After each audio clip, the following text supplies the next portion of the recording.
Okay, sister. Good morning.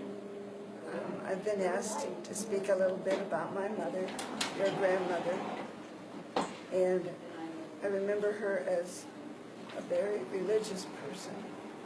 She was always running back and forth to the church.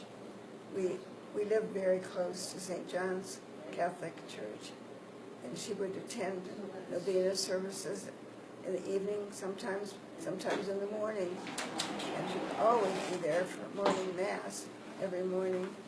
And when the little boy across the street asked her, "Why do you go running back and forth to church every morning?" and my mother would tell him, "Because I need this strength for the day." Another thing about my mother I remember clearly is how loving she was to a vast majority of people, either by cooking for them or by listening to them on the telephone. She received telephone calls from people all over the world, it seemed to me. And right when we were running to have supper or dinner, she would get a phone call, but she never cut anyone off. She listened to them and talked to them.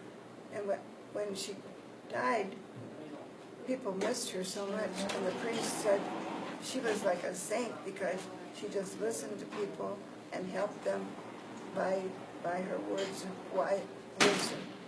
wisdom.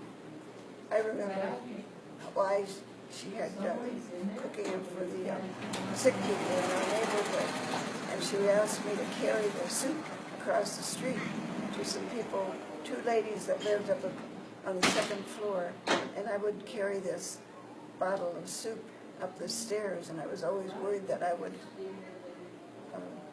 spill some of it on the stairs. Another thing was she really, really, really loved her family, trying to take care of us best she could.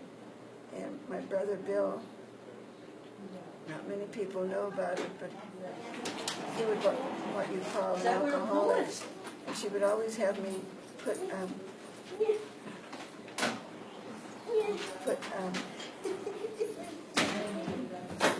holy water in his glass of milk. And I said, "Mom, what is that supposed to do?" And she said, "Well, that will help him overcome his temptations."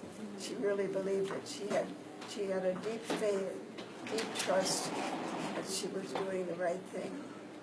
My father was like a silent man, and my mother was just the opposite, very outgoing and loving of people. And so it was difficult for her.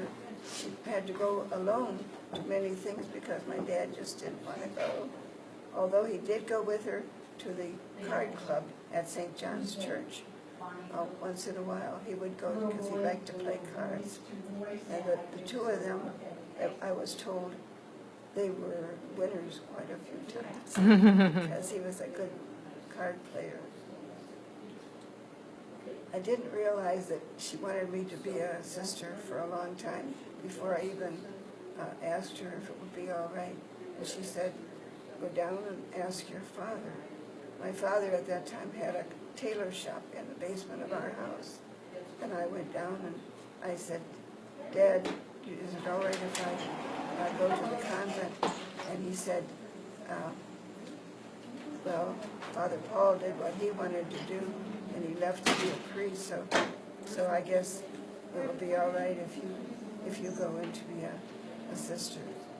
I'll give you my blessing," something with that order.